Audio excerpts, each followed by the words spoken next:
மக்களே, big pass லைவ்ல ஒரு பக்கம் சபரி ஓப்பனாவே சொல்லிட்டான். நீ இப்ப இல்லைன்னா நீ கார்டு வாங்கிட்டு கூட போயிருவே, உன் மேல கேஸ் போறதுக்கு கூட ஆப்ஷன் இருக்குது திவாகரன்ற மாதிரி சொன்ன உடனே திவாகர் ஐயோ ஏதாவது வில்லங்கமாயிருமோ, சைலண்டா அடக்கி வச்சிருவோம்பா, கைப்புள்ள அடக்கி வாசி அப்படின்ற மாதிரி ஒரு மோடுக்கு போயிட்டாரு. இன்னொரு பக்கம் ஃபைனலா ஒய்ஃபை பத்தி பேசி சைலண்டா இருந்த பிரவீன், இதுக்கு மேல நீ பேசிப்பாரு திவாகர், அப்புறம் நடக்கிறதே வேற மாதிரி இருக்கும், அடிச்சுட்டு ரெட் கார்டு வாங்கினா கூட பரவாயில்லன்னு கார்டு வாங்கிட்டு போயிட்டே இருப்பேன் அப்படின்ற மாதிரி சொல்லி ஒரு முடிவு எடுத்திருக்காங்க. இதை பற்றி டீட்டெயிலாக பார்த்துடலாம்.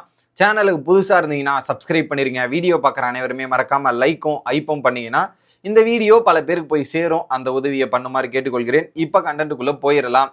ஸோ என்ன மக்களே, எல்லாரும் பொங்கல் செலிப்ரேஷன் எப்படி போச்சு? பயங்கரமாக போச்சா இல்லையா அப்படின்றத சொல்லுங்கள்.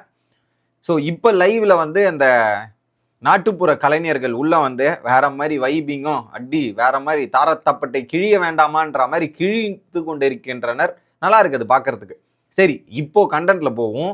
என்ன பண்ணிட்டாங்க, லைவ்ல அந்த 2 டாஸ்க் முடிஞ்சவொடனே திரைகள் போட்டு உள்ள உட்காந்துட்டு இருக்கும்போது சபரி கிட்ட யாரு கானா வினோத் கேட்டிருக்காரு. ஏன்னா சபரி வந்து மாடு வாங்கணும், இதெல்லாம் வளர்க்கணுன்ற மாதிரி பல இடத்துல சொல்லிட்டு இருந்தார்ல. அப்போ அந்த மாடுங்களுக்கு என்னடா பண்ணுவீங்க, இதெல்லாம் பண்ணுவீங்கன்ற மாதிரி டிஸ்கஷன் பண்ணிட்டு இருந்தார். அப்போ வந்து நிறைய மாடுகள் வந்து இப்படி இருக்குமே, மூக்குநங்காயிரெல்லாம் போடாமல் இருக்கிற மாடெல்லாம் பிடிச்சிட்டு போயிடுவாங்களா அப்படின்ற மாதிரி டிஸ்கஷன் போகும்போது இவர் என்ன நினைச்சிட்டாரு, திவாகர் இவரை கலாய்க்கிறாங்கன்னு நினைச்சிட்டாரு. ஸோ அவர் சபரி கிட்ட ஒரிஜினல் மாடை பற்றி தான் டிஸ்கஸ் பண்ணிட்டு இருக்காரு. ஓகே, உடனே என்ன பண்ணிட்டாங்க, ரோட்ல சில மாடுகளும் சுத்திட்டு இருக்குமே அதெல்லாம் என்னடா அப்படின்ற மாதிரி கேட்டுட்டு இருக்காரு. உடனே வந்து டே பண்ணிவாயா அப்படின்ற மாதிரி வந்து அட்டாக் பண்றாரு.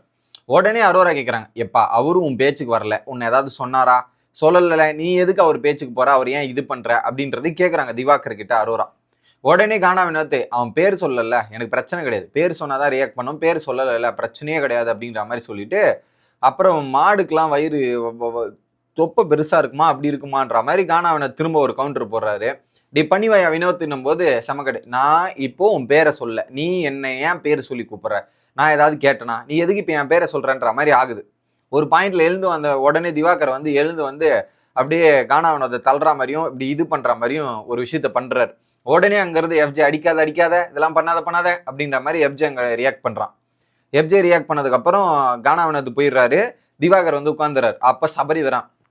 திவாகரே, உனக்கு ஒண்ணு தெரியாது இல்ல, ஸோ வீக்கெண்ட்ல வந்து விஜய் சேதுபதி வந்து சார் வந்து தான் கார்டு கொடுக்கணும், இதெல்லாம் பண்ணணும்னு அவசியம் கிடையாது. இப்போ கூட உன்னை எவிக் பே பண்ண முடியும். நீ அக்ரிமெண்ட்ல சைன் போட்டிருக்க, அந்த அக்ரிமெண்ட் படி தகாத வார்த்தைகளோ வன்முறைகள் ஈடு பண்ற மாதிரி வார்த்தைகள் பயன்படுத்தினாலோ இல்ல அடிக்க முயன்றாலோ இப்பயே உன்னை வெளியேற்றலாம், உன் மேல கேஸ் கூட போடலாம். அப்புறம் பாத்தீங்க சம்பள காசு கூட வராது. எப்படி இதெல்லாம் நடந்துச்சுன்னா ஒரு பைசா நயா பைசா கூட உனக்கு கிடைக்காது, சம்பள காசுலாம் கிடைக்காது, ஓகேவா அப்படின்ற மாதிரி மூஞ்சுக்கு நேரம் அடிச்சு விட்டான் சபரி. ஒரு பாயிண்ட் போட்ட பாயிண்ட் அப்படியே திவாகர் ஒரு மாதிரி ஐயோ பேசாம இருந்துருவோம், சம்பளம் வேற வருதா, சம்பளம் இல்லைன்னா என்ன பண்றது, இவ்வளவு பில்டப் பண்ணிட்டோமே அப்படின்ற மாதிரி ஆயிப்போச்சு. உடனே நான் இப்போ கூட உன் நல்லதுக்கு தான் சொல்றேன், நீ தப்பா எடுத்துக்கிறதானே எடுத்துக்கோ, அது எனக்கு பிரச்சனை கிடையாது, நான் உனக்கான நல்லதுக்காக தான் நான் சொல்றேன் அப்படின்ற மாதிரி ஓப்பனா அடிச்சு விட்டான் சபரி. அதுக்கப்புறம் சரிப்பா அப்படின்ற மாதிரி இப்போ உட்காந்துட்டாப்புல. உட்கார்ந்த உடனே அடுத்து என்ன நடக்குதுன்னா, கிச்சன்ல சமைச்சிட்டு இருக்கான் பிரவீன்ராஜ், சமைச்சிட்டு இருக்காரு பிரவீன்ராஜ். அப்போ வந்து ஓப்பனா சொல்றாரு, திவாகரே ஆல்ரெடி என் ஒய்ஃபை பத்தி பேசுறேன், இதுக்கப்புறம் ஏதாவது ஒரு வாட்டி என் ஒய்ஃபை பத்தி பேசினேன்னா நடக்கிறதே வேற, நான் அடிச்சுட்டு ரெட் கார்டு வாங்கிட்டு போனா கூட போயிருவேனே தவிர்த்து உடனே வெளியே போனே தவிர்த்து இதுக்கப்புறம் பேசாதன்ற மாதிரி ஓப்பனா சொல்லிட்டாப்புல பிரவீன். உடனே டேய் நீ ஓவரா பேசாதரா, உனக்கு அவ்வளவுதான் மரியாதை, பார்த்துக்கோ உனக்கு அப்படின்ற மாதிரி இவர் திவாகர் ஒரு கவுண்டர் கொடுக்குறாரு. ஓகே எப்பா இதுக்கப்புறம் நான் இது வரக்கூடாதுன்னு சொல்லிட்டேன் அப்படின்ற மாதிரி அங்கே ரைஸ் ஆகிட்டு வராரு. உடனே அங்கே கானா வினோத், இவன் எப்பவுமே இப்படிதான் கேவலமான வேலை பார்ப்பான், கேவலமான பேசுவான், இவனுக்கு யார் என்ன இருக்குது, எப்போ பார்த்தாலும் இப்படி கேவலமா பண்றதுதான் ஒரே வேலையா வச்சுட்டு இருக்கான்ற மாதிரி கானா வினோத் திவாகரை பார்த்து சொல்றாரு. உடனே சொன்னவொடனே இவர் ரைஸ் ஆகிட்டு வராரு. இதுக்கப்புறம் நீ பேசினா உனக்கு அவ்வளவுதான மரியாதை அப்படின்ற மாதிரி சொல்லியாச்சு. உடனே ரைஸ் ஆகிட்டு வரும்போது அங்க இவர் தடுக்கிறார். யாரு? பிரஜன் தடுத்து நிறுத்து, என்ன பிரச்சனை, இப்போ எதுக்கு நீ பர்சனலா பேசுற, பர்சனலாலாம் உன்னை பாடி ஷேமிங் பண்ணாங்கன்னா அதை பத்தி நீ கேள்வி, இதெல்லாம் பண்ணு, பர்சனலா ஃபேமிலி இழுத்து பேசுறது, இதெல்லாம் பேசுறது ரொம்ப தப்பு, இதெல்லாம் நீ பேசக்கூடாது, இது ரொம்ப தவறான விஷயம்ன்ற மாதிரி பிரஜன் வந்து எச்சரிக்கிறாப்பல. யார? வாட்டர்மெலன் ஸ்டாரை, இந்த மாதிரிலாம் பேசாத சொல்லிட்டோம் உனக்கு அப்படின்ற மாதிரி சொல்லிட்டு அவரை போய் உட்கார வைக்கிறாங்க. அங்க எக்ஸ்பிளனேஷன் கொடுத்துட்டு இருக்காங்க அரோரா. அப்புறம் வந்து அண்ணே இப்போ அவர் என்ன சொன்னாரு, இப்போ உங்களை பர்சனலா டார்கெட் பண்ணல, உங்களை பர்சனலா அட்டாக் பண்ணல, அவருடைய கருத்து என்னன்னா இதுவா பேசாத, ஒய்ஃபை பத்தி பேசினேன்னா அது உனக்கு எச்சரிக்கை கொடுத்திருக்காரு, அவர் உன்னை அட்டாக் பண்ண வரல, இது ஒரு வார்னிங் சைனா கொடுத்திருக்காரு, நீ புரிஞ்சுக்கோ அப்படின்றத ஓப்பனா சொல்லியாச்சு அந்த இடத்துல. சைலண்ட் ஆயிட்டாரு. அதுக்கப்புறம் பிரவீன்ராஜ் இதுக்கப்புறம் அவனை வச்சு செஞ்சாச்சு, கலாச்சி இதெல்லாம் முடிச்சாச்சு, கலாச்சி முடிச்சாச்சு, வச்சு செஞ்சாச்சு, இதெல்லாம் பண்ணியாச்சு. இதுக்கப்புறம் நானும் கானா வினோத்தும் ஒரு பக்கம் வரமாட்டோம், அவரும் எங்க பக்கம் வர வேண்டாம்னு சொல்றேங்க.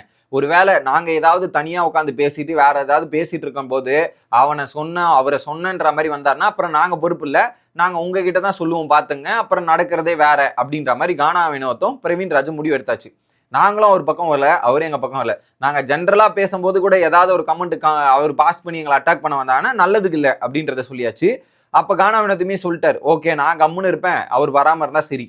அதுக்கப்புறம் ஏதாவது நடந்துச்சுன்னா ஆதிரை கிட்ட கேட்போம், இவங்க கிட்ட கேட்போம் அப்படின்ற மாதிரி போகுது. ஏன்னா இவர் வந்து சும்மா பர்சனலா போறாரு, ஏதாவது ஒரு பேச்சுனா இதை போகணும், அட்டாக் பண்ணிட்டாவே பர்சனலா போய் புட் டவுன் பண்றது, பர்சனலா போய் அட்டாக் பண்றதுலாம் ரொம்ப தவறான செயல் அப்படின்ற டிஸ்கஷன் அங்க போய் ஒரு கம் டு த சொல்யூஷனுக்கு வருது.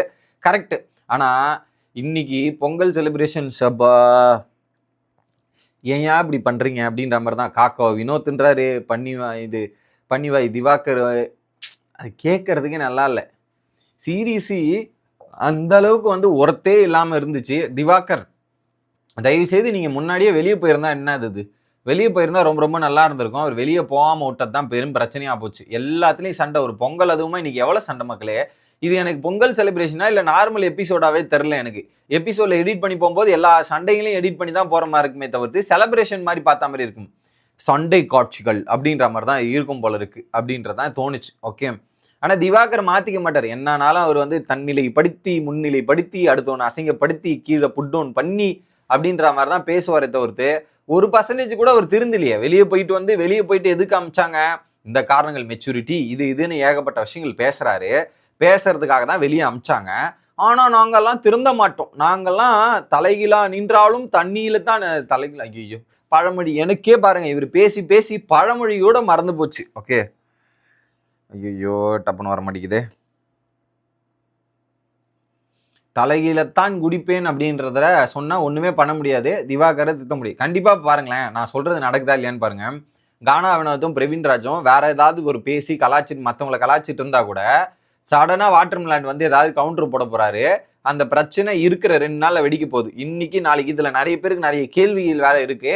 எக்ஸ் கண்டஸ்டன்ஸ் எப்ப வீட்டை விட்ட வெளியே போவாங்க அப்படின்ற மாதிரி கேட்டுக்கொண்டு இருக்கிறீர்கள்.